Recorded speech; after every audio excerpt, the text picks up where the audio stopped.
এক নেকড়ে একটি মানব চামড়া খুঁজে পায় এবং সরাসরি তার ভেতরে ঢুকে যায়।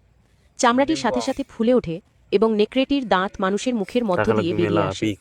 সে নিখুঁতভাবে মানব চামড়াটি পরিধান করে ছদ্মবেশ নেয়। এক পথচারী তার পাশ দিয়ে যাবার সময় নেকড়েটি উঠে দাঁড়ায় এবং মানুষের মতো ভঙ্গি নকল করে হেঁটে তাকে অনুসরণ করে। তবে তার হাঁটাটা ছিল টলমল এবং অদ্ভুত। শহরে যাওয়ার পথে একটি ছোট মেয়ের কুকুর তাকে দেখে ক্রমাগত ঘেউ ঘেউ করতে থাকে, কিন্তু নেকড়েটি তাকে উপেক্ষা করে হাঁটতে থাকে। একটি কোম্পানির গেটের পাশ দিয়ে যাওয়ার সময় সে কর্মরত কর্মীদের দেখে এবং বেঁচে থাকার জন্য কাজ করার সিদ্ধান্ত নেয়। সে চাকরি প্রার্থীদের সাথে মিশে গিয়ে একটি সাক্ষাৎকারে অংশ নেয়। আশ্চর্যজনকভাবে সে কোম্পানিতে চাকরি পেয়ে যায়। নেকড়েটি তার নেকড়েসুলভ মনোযোগ ও একাগ্রতা দিয়ে কাজ করে এবং বসের প্রশংসা অর্জন করে। ফলে তার পদোন্নতি ও বেতন বৃদ্ধি হয়। এরপর সে একটি বিলাসবহুল বাড়িতে চলে আসে। এত সহজেই সবকিছু পাওয়ার কারণে নেকড়েটি আনন্দে ঘাসের উপর দৌড়তে শুরু করে। বাচ্চাদের মতো হামাগুড়ি দেয়। জিনিসপত্র স্থানান্তরের কর্মীরা এটি দেখে অবাক হয়ে যায়। নিজের পরিচয় ফাঁস হওয়া এড়াতে সে উঠে দাঁড়ায় এবং কর্মীদের কাজ চালিয়ে যেতে ইশারা করে। নেকড়েটি দূরের জঙ্গলের দিকে তাকায় এবং তার মুক্তভাবে বিচরণ করার দিনগুলোর কথা মনে করে।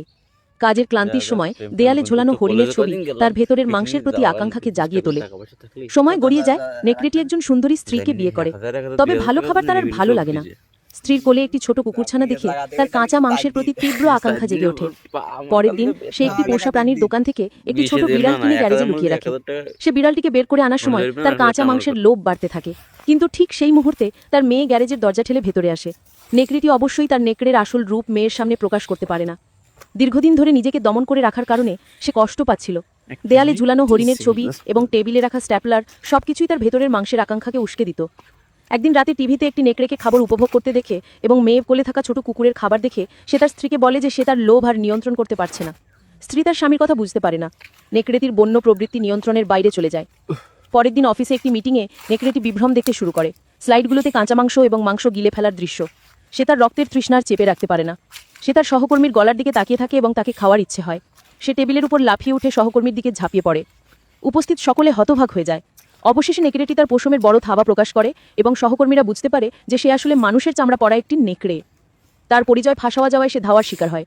সে প্রাণপণে ছুটে নিজের বাড়িতে ফিরে আসে, কিন্তু নেকড়ের আসল রূপ দেখে স্ত্রী ও মেয়ে ভয় পায়।